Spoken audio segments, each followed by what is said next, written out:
की कक्षा में आप सभी का हार्दिक स्वागत है। मंत्र पाठ।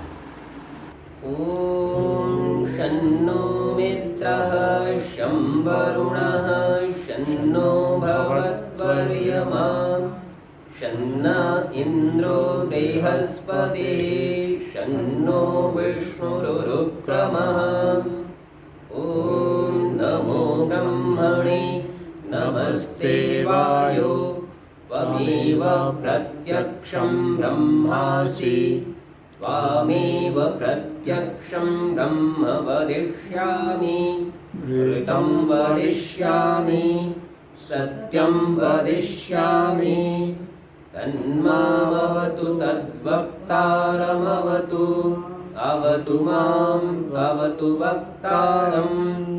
ओम शांति शांति शांति। पिछले पाठ में आपका कोई प्रश्न या शंका हो तो पहले उसे देख सकते हैं।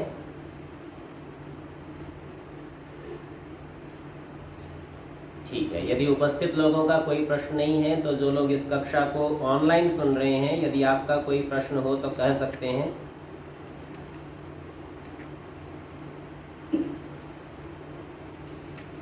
ठीक है, यदि किसी का भी कोई प्रश्न नहीं है तो आगे के पाठ का हम विचार कर लेते हैं। सत्यार्थ प्रकाश षष्ठ समुल्लासः पृष्ठ संख्या 122 पर हम पढ़ रहे हैं और श्लोक संख्या 2 को संस्कृत से हमने देख लिया था। आर्य भाषा में इसका अर्थ पृष्ठ संख्या 123 पर लिखा हुआ है। यहाँ कहते हैं, क्योंकि विशेष सहाय के बिना जो सुगम कर्म है वह भी एक के करने में कठिन हो जाता है। जब ऐसा है तो महान राज्य कर्म एक से कैसे हो सकता है? इसलिए एक को राजा और एक की बुद्धि पर राज्य के कार्य का निर्भर रखना बहुत ही बुरा काम है। यूँ समझिए, इस श्लोक में संगठन बनाने की, सभा बनाने की उपयोगिता की चर्चा की है। अकेला राजा सारी व्यवस्थाओं को नहीं देख सकता, इसीलिए इस प्रकार सभा बना के उन कार्यों को करना चाहिए। पृष्ठ संख्या 122 पर तीसरे श्लोक में कहते हैं, तैहि सार्धं चिन्तयेन् नित्यं सामान्यं संधि विग्रहं स्थानं समुदयं गुप्तिं लब्ध प्रशमनानि च। अब तैहि सार्धम, उनके साथ।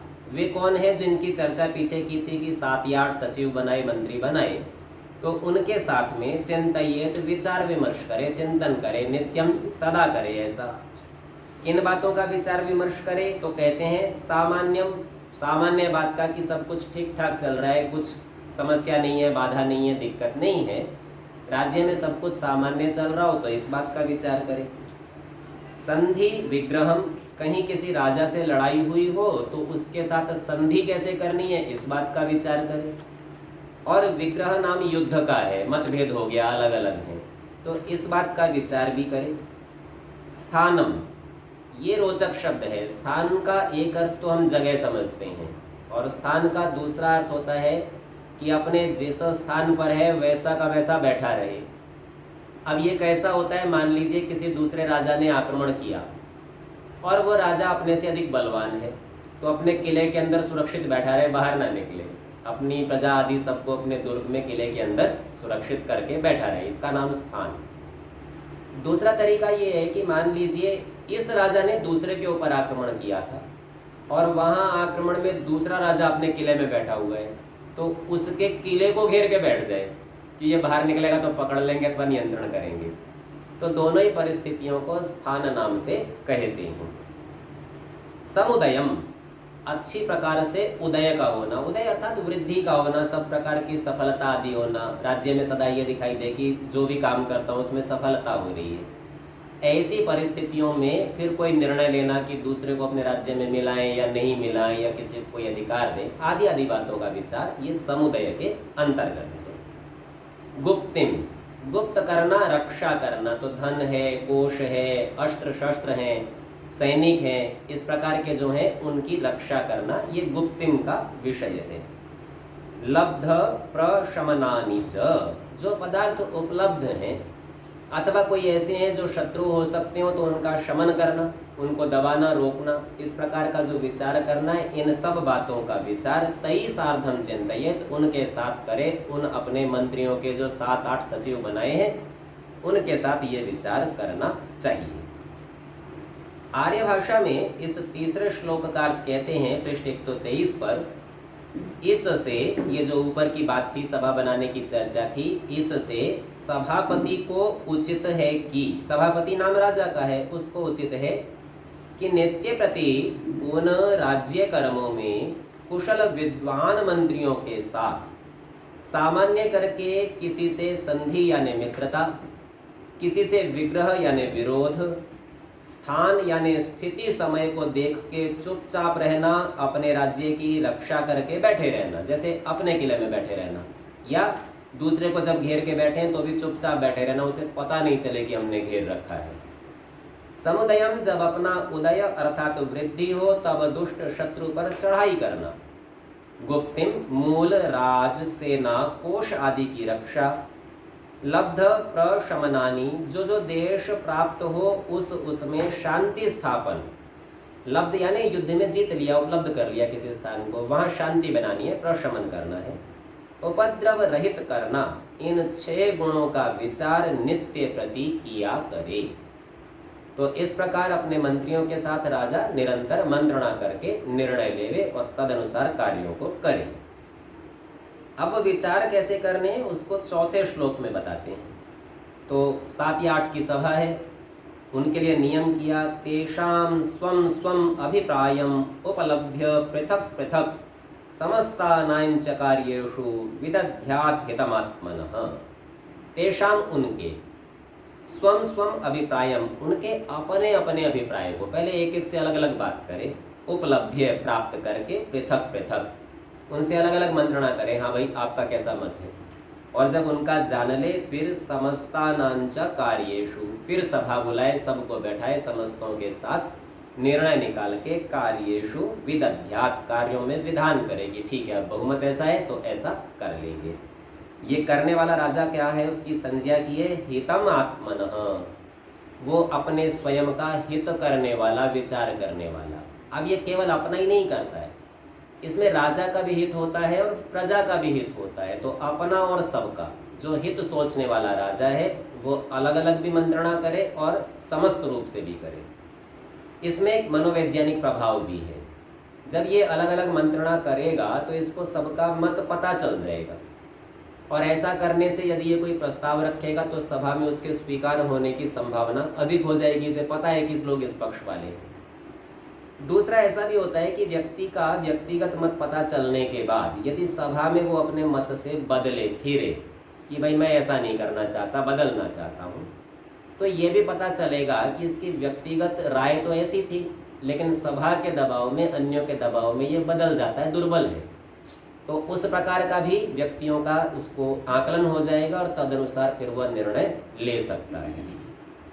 तो आर्य भाषा में इस श्लोक का अर्थ कहते हैं विचार ऐसे करना। हमारी पुस्तक में केवल से लिखा है, संभवतः ए छपने से रह गया है, कि उस सभासदों, अब सभासद बहुवचन है तो उस नहीं होना चाहिए, उन होना चाहिए, उन सभासदों का पृथक पृथक अपना अपना विचार और अभिप्राय को सुनकर बहुपक्षानुसार अर्थात बहुमत के अनुसार कार्यों में जो कार्य अपना और अन्य का हितकारक हो वह करने लगना। तो सभा का नियम इस प्रकार का हो गया कि पहले एक एक का मत जान ले तो पता चलेगा कि जो प्रस्ताव राजा रखने वाला है वो स्वीकार होने वाला है या नहीं। तदनुसार फिर वो प्रस्ताव रखे और फिर बहुमत से उसको स्वीकृत करा के निर्णयों को निकाल के कार्यों में लगा ले। 5वें श्लोक में कहते हैं अन्यानपि प्रकुर्वीत शुचीन प्रज्ञानवस्थितान सम्यगर्थ समाहर्त्रीन अमात्यान सुपरीक्षितान। अन्यानपि, अन्यों को भी, प्रकुर्वीत करे। तो जो एक चर्चा है कि क्या केवल 7-8 ही मंत्री करे, आजकल तो बहुत होते हैं, तो आवश्यकता अनुसार अन्यानपि प्रकुर्वीत है, अन्यों को भी करे, 7-8 पर रुक नहीं जाए, जितनी आवश्यकता उतने मंत्री बनावे। मंत्री होने कैसे चाहिए तो कहते हैं शुचीन, पवित्र आत्मा होने चाहिए। एकदम उनका जैसा निष्कलंक चरित्र होता है इस प्रकार का, और व्यवहार, प्रसिद्धि, छवि भी इस प्रकार की होनी चाहिए। प्रज्ञान, बहुत अधिक बुद्धिमान होने चाहिए। अवस्थितान, अवस्थित स्थिर चित्त वाले, चंचल नहीं होने चाहिए। सम्यक अर्थ समाहर्त्रीन, सम्यक अर्थात बहुत अच्छी प्रकार से, अर्थ समाहर्त्रीन, अर्थ नाम पदार्थों का है, उनका समाहरण करने वाले, संग्रह करने वाले। तो न्यायपूर्वक, नियम पूर्वक, धर्म से ही पदार्थों को इकट्ठा करते हो, अन्याय से नहीं जमा करने वाले हो, ऐसे हो। अमात्यान, ऐसे मंत्रियों को। और एक विशेषता है सुपरीक्षितान, जिनकी अच्छी प्रकार परीक्षा कर ली हो, तो जिनका ये निश्चय हो जाए कि ये बिगड़ेंगे नहीं, बदलेंगे नहीं, द्रोह नहीं करेंगे, आदि आदि, पवित्र आत्मा है, बुद्धिमान है, स्थिर चित्त वाले, और न्यायपूर्वक द्रव्यों का संग्रह करते हैं, ऐसे मंत्रियों को बनाना चाहिए। आर्य भाषा में इस श्लोक का अर्थ करते हैं अन्य भी पवित्र आत्मा, बुद्धिमान, निश्चित बुद्धि, पदार्थों के संग्रह करने में अति चतुर। अब देखिए यहाँ चतुराई का तात्पर्य धूर्तता नहीं है, न्यायपूर्वक है। और जो इन्होंने एक शब्द कहा ना निश्चित बुद्धि, अवस्थितान के लिए, तो निश्चित बुद्धि का तात्पर्य है यह विषयों का स्पष्ट दृष्टिकोण रखते हैं, इनकी समझ बहुत अच्छी है। ये तो हो सकता है कि इन्होंने इस समस्या को पहले न भी देखा हो, पर सिद्धांत इतने स्पष्ट हैं कि जब निर्णय लेंगे तो स्पष्टता के साथ लेंगे, संशय में, असमंजस में नहीं रहेंगे। ऐसे निश्चित बुद्धि वाले सुपरीक्षित मंत्री करे, तो इस प्रकार का अपना मंत्रिमंडल राजा बनाओ। छठे श्लोक में कहते हैं निवर्तेतास्य यावद्भिर इति कर्तव्यता नृभिः तावतो अतंद्रितान दक्षान प्रकुर्वीत विचक्षणान। इन्हीं मंत्रियों की कुछ और भी विशेषता बता रहे हैं। तो कहते हैं निवर्तेत, सिद्ध हो जावे, बन जावे, संपन्नता को प्राप्त हो जावे, अस्य, इसके, यावद्भिर इति कर्तव्यता नृभिः, नृभिः मनुष्यों के द्वारा, नरों के द्वारा, यावद्भिर जितने मनुष्यों के द्वारा, इति कर्तव्यता ऐसा करना चाहिए, इससे कार्य पूर्ण होगा, ऐसा जितनी संख्या वाले मनुष्यों के साथ संभव हो, तावतो, उतने के उतने, अतंद्रितान, तंद्रा वाले नहीं होने चाहिए, आलसी नहीं होने चाहिए, ऐसे दक्षान, जो दक्ष हो, चतुर हो, विशेषज्ञ हो विषय के, प्रकुर्वीत, बनाने चाहिए, करने चाहिए, विचक्षणान, विचक्षण कहते हैं बहुत बुद्धिमान हो, सब प्रकार से देख के समझ के निर्णय करने वाले हो। तो ये सारे मंत्री इस प्रकार के होने चाहिए, अर्थात ऊपरी संख्या की कोई सीमा नहीं है, जितने से कार्य पूरा होता हो उतने कर लेंगे। आर्य भाषा में इस श्लोक का अर्थ करते हैं जितने मनुष्यों से कार्य सिद्ध हो सके उतने आलस्य रहित, बलवान और बड़े बड़े चतुर प्रधान पुरुषों को अधिकारी अर्थात नौकर करे। अब सामान्य तौर पर अधिकारी का अर्थ स्वामी समझते हैं हम, लेकिन राजा के अधिकारी राजा के तो कर्मचारी है ना, और केवल राजा के नहीं, पूरी राजसभा के और आमजन के लिए भी वो कर्मचारी हैं, सरकारी कर्मचारी हैं। तो इसीलिए उसको स्पष्ट किया कि ऐसे मंत्री अधिकारी बनाएगा मंत्रणा करने के लिए, पर वे सब वास्तव में हैं कर्मचारी ही, उनको नौकर करें। 7वें श्लोक में कहते हैं तेषाम अर्थे नियुंजीत शूरान दक्षान कुलोद्गतान शुचीन आकर कर्मन्ते भीरून अंतर निवेशने। अब ये योजना बता रहे हैं कि ये व्यक्ति तो रख लिए, किससे क्या काम करावे। तो कहते हैं तेषाम, उनको, अर्थे नियुंजित, कार्यों में प्रयोग कर दे, नियुक्त कर दे कि आपको ऐसे ऐसे काम करने हैं। इनमें से जो शूरान, शूरवीर हैं उनको, दक्षान जो विशेषज्ञ हैं, कार्य करने में समर्थ हैं उनको, कुलोद्गतान, उच्च कुल में, कुलीन घरों से हैं, अर्थात जिनका ये पता है कि इनके परिवार में ऐसी परंपरा रही है कि ये राजा से द्रोह आदि नहीं करेंगे, इन कार्यों की इसके परिवार में परंपरा है, अर्थात ये इनकी सूक्ष्म बातों को भी जानते हैं, ऐसे जो कुलोद्गतान उसके कर्मकर हैं, कर्मचारी हैं। शुचीन, जो पवित्र हैं, पवित्रता से रहते हैं, झूठ का, धर्म का सहारा नहीं लेते हैं, उनको आकर कर्मन्ते, आकर कहते हैं खान को, खान मतलब बहुत बड़ा, तो जो बड़े बड़े काम हैं, बाहर के काम हैं, कर्मन्ते, ऐसे कामों में इन लोगों को लगाए, जो शूरवीर हों, दक्ष हों, कुलोद्गत हों, शुचीन हों, इनमें लगाए ऐसे लोगों को, मतलब बहुत बलवान है, निडर है, इनको लगाए। और भीरून, जो डरपोक हों, कर्मचारी डरपोक भी हो सकते हैं, तो उनको अंतर निवेश ने भीतर के कामों में लगा दे, बाहर लड़ने के काम में उनको नहीं लगाए, अंदर उनका निवेश करा दे। आर्य भाषा में कहते हैं इनके अधीन शूरवीर, बलवान, कुलोत्पन्न, पवित्र भृत्यों को, भृत्या यानी कर्मचारी, इनको बड़े बड़े कर्मों में, और भीरु उसी को ही खोला है, डरने वालों को भीतर के कर्मों में नियुक्त करे, लड़ाई झगड़े में उनको नहीं डाले, ऑफिस जॉब दे दे, बैठो आराम से हिसाब किताब लिखते रहो, ऐसा काम कर्म ये डरने वालों को, भीरु लोगों को दे दे। 8वें श्लोक में कहते हैं दूतं चैव प्रकुर्वीत सर्वशास्त्र विशारदम इंगिताकार चेष्टज्यम शुचिम दक्षम कुलोद्गतम। अब ये तो थे कर्मचारी, ये तो प्रत्यक्ष थे, सब पता है, सीधा काम करते हैं, इनका तो सामान्य जन के साथ व्यवहार होता है। लेकिन कुछ दूत भी राजा को करने हैं। वो कैसे हैं? दूतम चैव प्रकुर्वीत, और दूत भी करे, सर्वशास्त्र विशारदम, सब शास्त्रों के विशारद, विशारद का अर्थ होता है विशेषज्ञ, चतुर हो, उस विषय को जानने वाले, और इंगिताकार चेष्टज्यम। अब इंगिताकार कोई हाव भाव है, चेष्टाएं उनकी क्रियाएं हैं, चेष्टज्यम हाव भाव को और क्रियाओं को इनको जानने वाले, बस वो लक्षणों को देख के ही पहचान ले कि ये होने वाला है, इतने बुद्धिमान हो। शुचिम बड़े पवित्र आत्मा हो, दक्षम दक्ष हो, ये तो विशेषता है, चाहे कर्मचारी हो, चाहे राजा हो, चाहे दूत हो, सबको सदा दक्ष होना ही चाहिए, वो ही सरकार के कर्मचारी बन सकते हैं। और कुलोद्गतम, अच्छे कुलों में उत्पन्न हुए हो, जिनकी परंपरा अच्छी रही हो, ऐसे दूत बनावे। आर्य भाषा में कहते हैं जो प्रशंसित कुल में उत्पन्न, चतुर, पवित्र, हाव भाव और चेष्टा से भीतर हृदय और भविष्यत में होने वाली बात को जानने हारा, अर्थात इसके मन में क्या चल रहा है, भीतर हृदय, इसके मन की बात को भी जान ले, और भविष्यत में होने वाली बात अर्थात लक्षणों का परिचय कर ले कि ऐसे लक्षण दिख रहे हैं तो आगे चल के ये प्रतिक्रिया आने वाली है, समाज में विद्रोह होगा या सहमति बनेगी, इन लक्षणों का वो आकलन करने में समर्थ हो, ऐसा बातों को जानने हारा, सब शास्त्रों में विशारद, विशारद को ही समझाया चतुर है, उस दूत को भी रखे। अब ये भी एक नहीं है, ये भी अनेक रखने पड़ते हैं, अनेक विषयों के विशेषज्ञ, भिन्न भिन्न क्षेत्रों के लिए अनेक दूत होते हैं।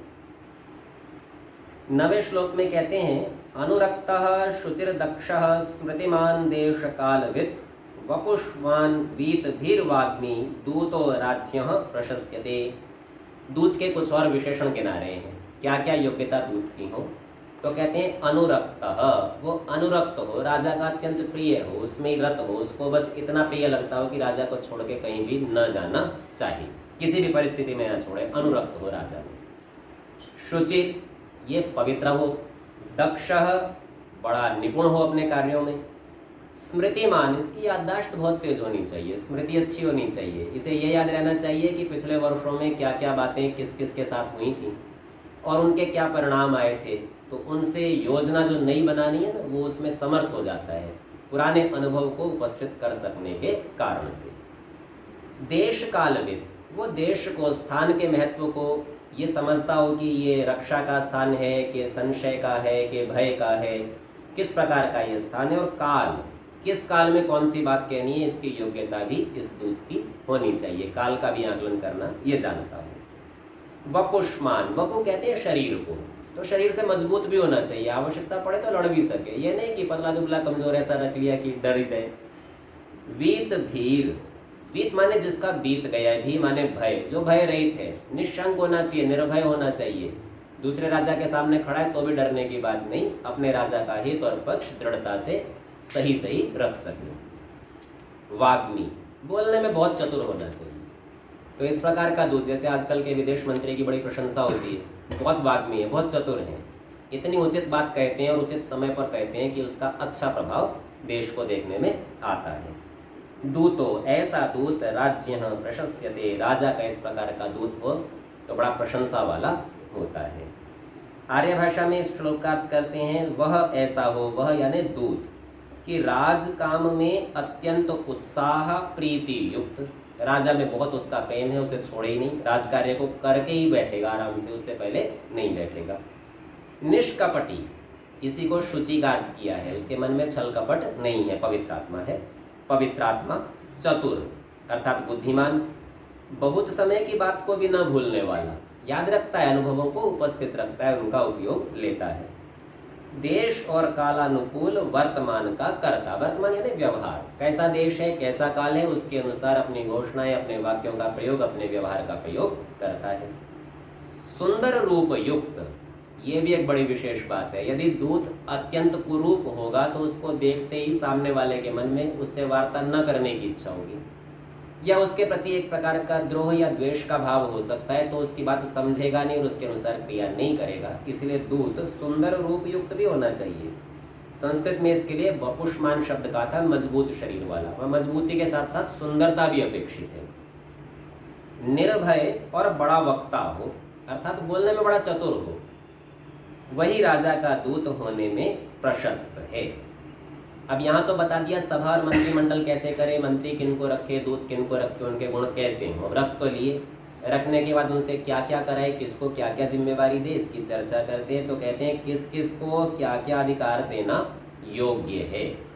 सो प्रथम श्लोक में कहते हैं अमात्ये दंड आयत्तो दंडे वै नयिकी क्रिया नृपतौ कोश राष्ट्रे च दूते संधि विपर्ययौ। अवात्य मंत्री में, मंत्रियों में से किसी एक को चुन ले, उसके अधीन क्या रखे, दंड आयत्तो, दंड का विधान, दंड की व्यवस्था। तो एक दंडाधिकारी बना दे, ये मंत्री है, ये बताएगा किसको कितना दंड देना, कब देना, कैसे देना। और दंडे वैनयी की क्रिया, दंड के अधीन विनय की क्रिया रखे। अब विनय शब्द का सामान्य अर्थ हम समझते हैं विनम्रता, सरल होना, लेकिन विनय का अर्थ होता है नीति का ठीक ठीक प्रयोग करना, अर्थात न्याय का आचरण करना। तो जो दंड व्यवस्था है उसके अधीन न्याय को, अनुशासन की क्रिया को रखे। अब इसी के लिए जो एक प्रसिद्ध श्लोक आता है ना, विद्या ददाति विनयम, विद्या के पढ़ने से विनय प्राप्त होता है। विनय अर्थात नीति और न्याय का पता चलता है। तो यथा योग्य व्यवहार विद्या पढ़ने वाला कर सकता है, विद्या के पढ़ने से यथा योग्य व्यवहार आता है। तो उसी आधार पर यहाँ देखेंगे दंडे वैनयी की क्रिया, तो दंड अभिधान जो है उसके अंतर्गत न्याय को, अनुशासन को कर देंगे। नृपतौ कोश राष्ट्रे च, नृपति यानी मनुष्यों का जो स्वामी अर्थात राजा है, उसके अधीन राज्य का कोश और राष्ट्र की व्यवस्था, सेना आदि ऐसी व्यवस्थाएं राजा के अधीन रहें। दूते संधि विपर्ययौ, और दूत के अधीन दूसरे राज्य से संधि करनी है या उसका विपर्यय अर्थात युद्ध करना है, विग्रह करना है, ये दोनों बातें दूत के अधीन रखें। तो राजा स्वयं नहीं तय कर सकता है कि दूसरे राजा से युद्ध करना है कि नहीं, क्योंकि जो उसके दूत उसके राज्य में घूम रहे वे बताएंगे परिस्थिति अनुकूल है या नहीं, और अनुकूल है तो आक्रमण कर दीजिए और नहीं है तो भी ठहरिए, रुकिए थोड़ा सा। यहाँ जो ये दूसरी पंक्ति में नृपतौ कोश राष्ट्रे च का है, चकार से अतिरिक्त अर्थों का ग्रहण भी किया जाता है। तो यहाँ राजा का, मंत्री का, दूत का, इनका पता चला, और च कहने से सभा का ग्रहण भी हो जाएगा कि राज्यसभा जो है उसका जो मंत्रिमंडल है उसके अधीन भी कुछ व्यवस्थाएं होनी चाहिए, सो उनका ग्रहण भी होता है। इस प्रथम श्लोक का आर्य भाषा का अर्थ पृष्ठ संख्या 124 पर दिया है। वहां कहते हैं अमात्य को, अमात्य नाम मंत्री का है, मंत्री को दंडाधिकार, दंड में विनय क्रिया, विनय क्रिया को समझाते हैं, अर्थात जिससे अन्याय रूप दंड न होने पावे, अनुशासित हो यथा योग्य हो। राजा के अधीन कोश और राजकार्य तथा सभा के अधीन सब कार्य, शेष बचे सारे कार्य सभाओं में अलग अलग लोगों को देने हैं। और दूत के अधीन किसी से मेल व विरोध करना। अब यहाँ पर एक शब्द रह गया है, ये अधिकार देवे, ऐसा कह देने से ये वाक्य ठीक हो जाता है। अथवा यहाँ पर अर्धविराम लगाएंगे तो पहले की बात समाप्त करके और संबंधित होने से अधिकार देवे ऐसा बनेगा। तो ये अधिकार अलग अलग व्यक्तियों के समझाए किनको क्या देना है। दूसरे श्लोक में कहते हैं दूत एव ही संधत्ते भिन्नत्येव च संहतान दूतस्तत्कुरुते कर्म भिद्यन्ते येन वा न वा। मनुस्मृति को आप देखेंगे तो वहां पर येन मानवाह ये शब्द पड़ा हुआ है। पंडित युधिष्ठिर मीमांसक जी का मत है कि ऊपर जो दूत के विषय में कहा था कि दूत संधि का और विग्रह का करने वाला है, और यहाँ भी दूत के ही सारे कर्म बताए जा रहे हैं, इसलिए मानवा शब्द नहीं होना चाहिए। वानवा पाठ होना ही उचित है। ग्रंथकार ने अर्थात स्वामी दयानंद सरस्वती जी ने यही पाठ स्वीकार किया है, तो यह होना उचित है। ये वानवा बताता है कि ये काम होगा या नहीं होगा, पर सामान्य तौर पर ये काम हो जाए इसके लिए इस प्रकार की शैली का प्रयोग करते हैं। तो कहते हैं दूत एव ही संधत्ते, दूत ही तो संधान करता है। संधान करना अर्थात तो जोड़ना, संधि करा देना। और भिन्नति एव च संगतान, कोई लोग इकट्ठे हो गए, संगत हो गए, तो उनको भिन्नति भेदन कर देता है, छिन्न भिन्न कर देता है।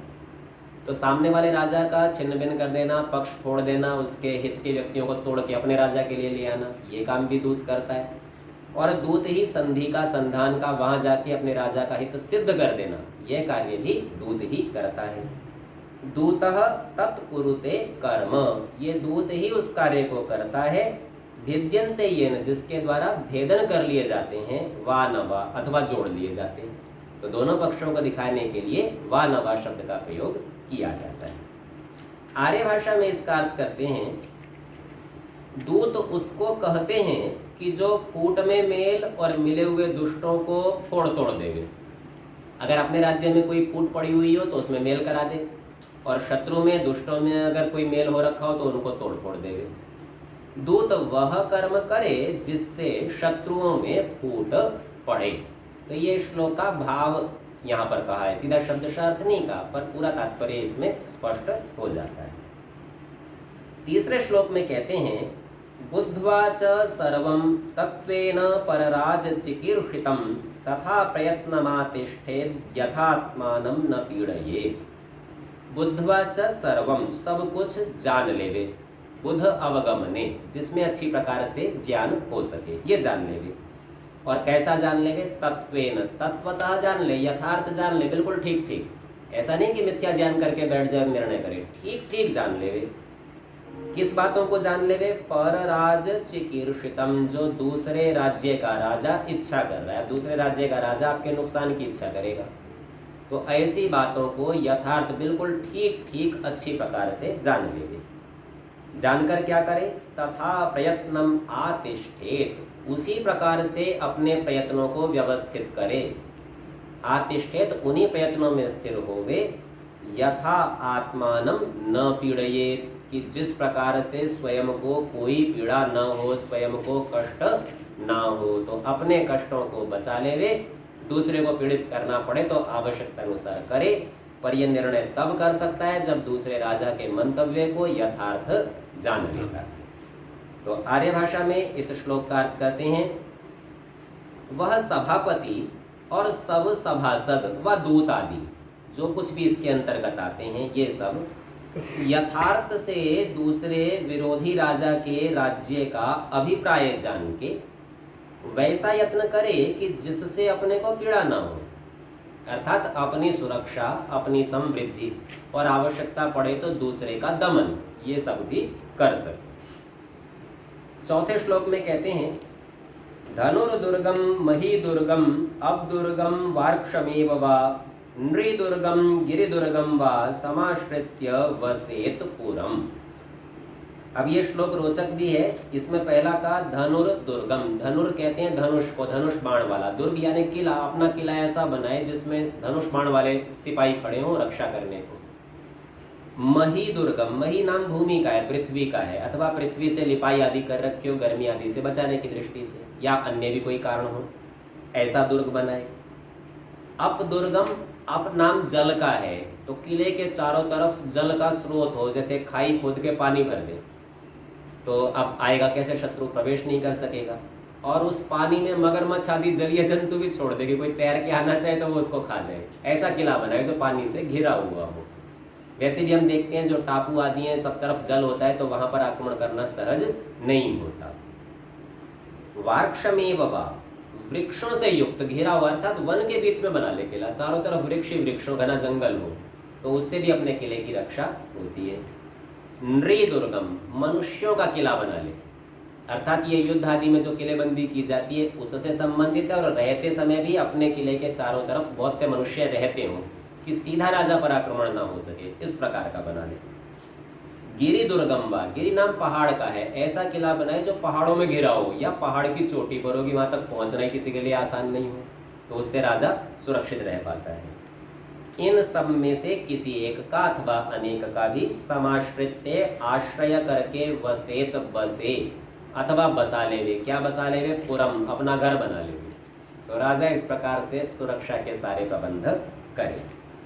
अब यहाँ जो इसमें आपने भी धनुर्दुर्गम शब्द देखा, मनुस्मृति की अनेक पुस्तकों में यहाँ पर धन्व दुर्गम ये पाठ मिलता है। धन्व शब्द का अर्थ होता है रेत। तो जैसे ये मरुभूमि है ना राजस्थान, तो इसको धन्व क्षेत्र कहते हैं। अब क्योंकि महिदुर्गम आ चुका, मिट्टी की चर्चा आ चुकी, तो रेत तो उसी के अंतर्गत है। अब शब्द भले ही धन्व दुर्गम रखा हुआ हो वहाँ पर, लेकिन जितने भी टीकाकार हैं सबने अर्थ यही किया है कि धनुष बाण से युक्त सिपाहियों वाले। तो ऐसे में जो स्वामी जी महाराज ने यहाँ धनुर्दुर्गम पाठ किया है, जब अर्थ यही करना है तो शब्द यही क्यों ना हो। तो ऐसा करने से यह पाठ अधिक उचित प्रतीत होता है। आर्य भाषा में इस चौथे श्लोक का अर्थ करते हैं, इसलिए सुंदर जंगल। अब जंगल भी सुंदर होता होगा, ये विचारणीय बात है। यहाँ सुंदरता से तात्पर्य जिसमें अच्छी सुरक्षा हो सके, ये ऐसा ग्रहण करना।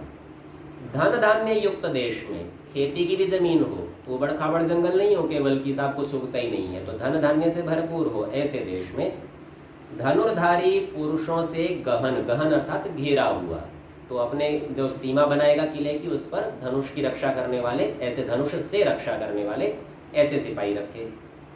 महिदुर्गम मट्टी से किया हुआ, वो गर्मी आदि सर्दी आदि से बचाने के लिए उपयोगी होता है। अब दुर्गम झल से घेरा हुआ, और वार्क्षम अर्थात चारों ओर वन।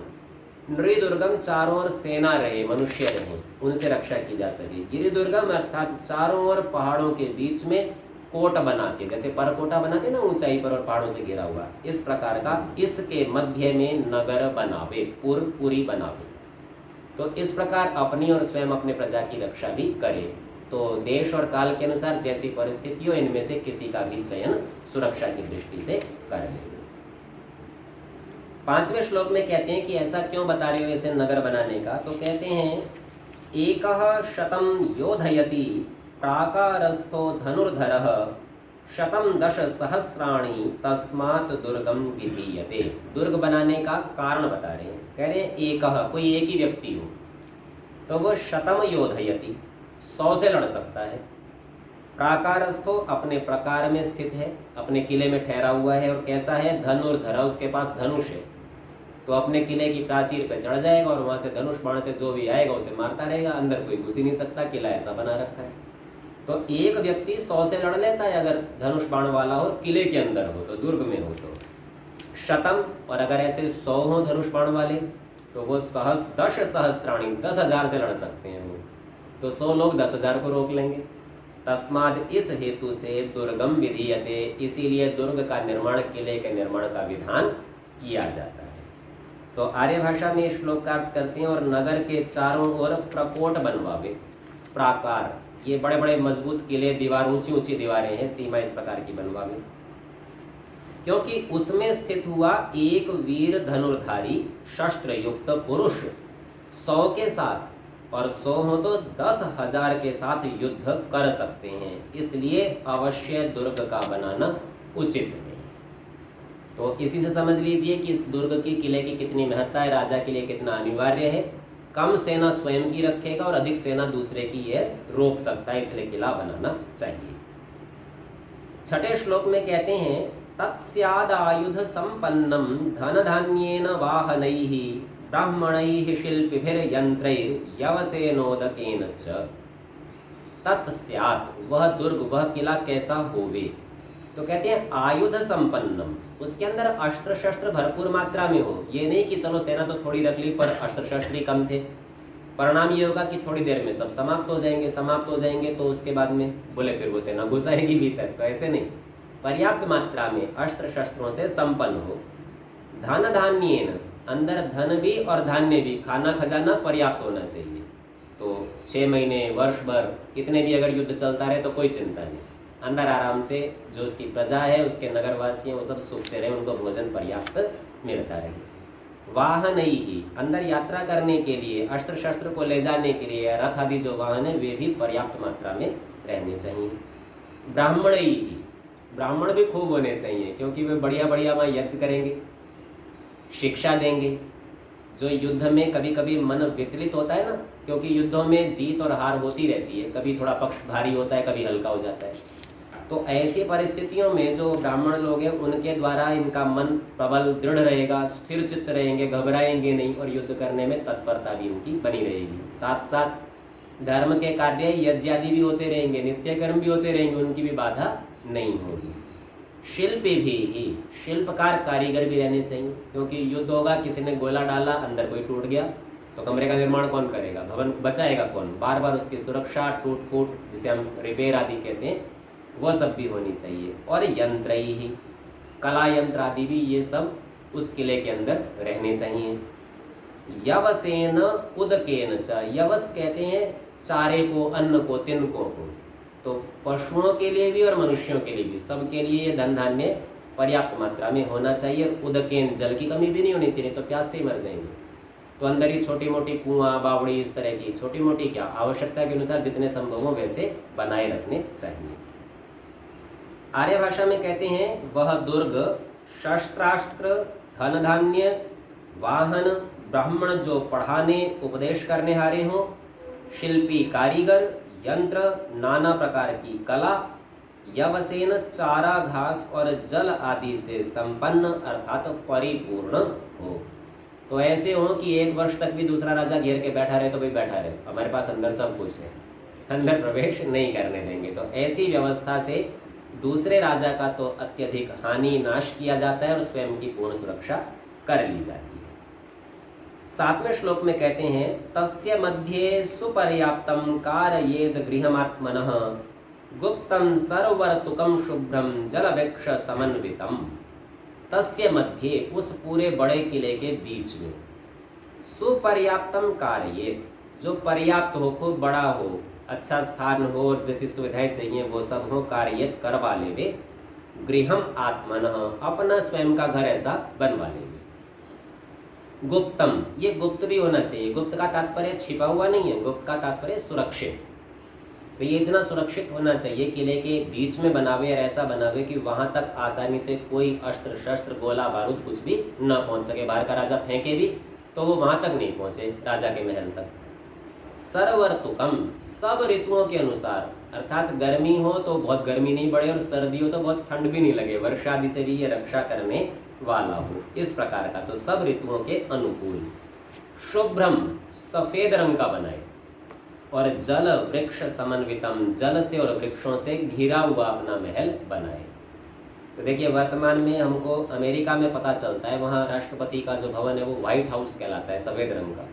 अब पता नहीं उसने मनुस्मृति को पढ़ के बनाया हो तो प्रधान जो घर है, राजा का जो घर है, वो सफेद रंग का शुभ्र होना चाहिए और इस प्रकार के गुणों से युक्त होना चाहिए। आर्य भाषा में इसका अर्थ करते हैं उसके मध्य में, उस यानी दुर्ग के किले के मध्य में, जल वृक्ष पुष्प आदि सब प्रकार से रक्षित, सब ऋतुओं में सुखकारक, श्वेत वर्ण सफेद रंग का, अपने लिए घर जिसमें सब राज कार्य का निर्वाह हो वैसा बनवावे।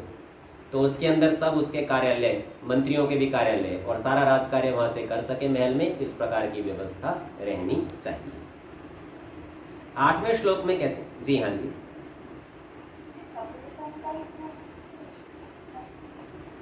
अच्छा ठीक है। सामान्य तौर पर श्वेत वर्ण इस बात का द्योतक होता है कि ये साफ और पवित्र है। दूसरी बात यह है कि राजा के पास कर्मचारी कितने सजग और तत्पर हैं। उस सफ़ेद पर थोड़ा भी दाग लगेगा तो वापस सफ़ेद बनाने के लिए सफाई में लगे रहेंगे। तो ये पता चलेगा कि यहाँ पर कार्यक्रम ठीक चल रहा है कि नहीं, कर्मचारी सजग हैं कि नहीं। यद्यपि इस रंग का कोई बहुत विशेष महत्व अलग से रंग की दृष्टि से वो नहीं है, ये मेरी अपनी कल्पना हुआ है कि सफ़ेद रहेगा तो उससे तत्परता, दोष से रहित होने की दृष्टि ये सारी बनी रहती हैं।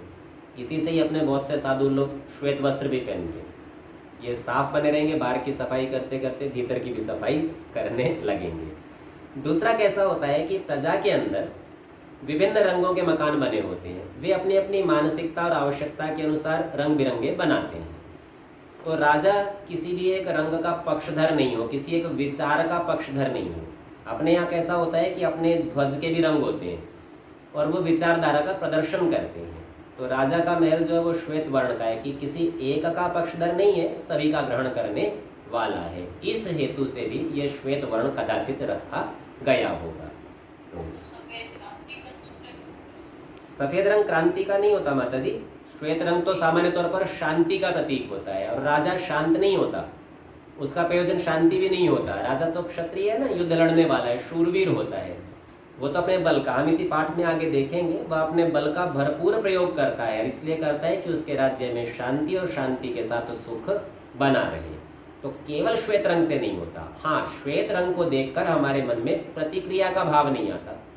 जैसे लाल रंग को देखकर उत्साह जोश आता है, नीले रंग को देखकर भाव शांत शिथिलता आती है, तो श्वेत रंग को देखकर ऐसा कोई भी भाव नहीं होता। इसीलिए सहज भाव प्रदर्शित होगा जब कभी राजा के यहाँ जाएंगे। तो ये हमने 7 श्लोक और इनके अर्थ देख लिए हैं। आज के पाठ का समय समाप्त हो गया है, शेष चर्चा अगली कक्षाओं में करेंगे।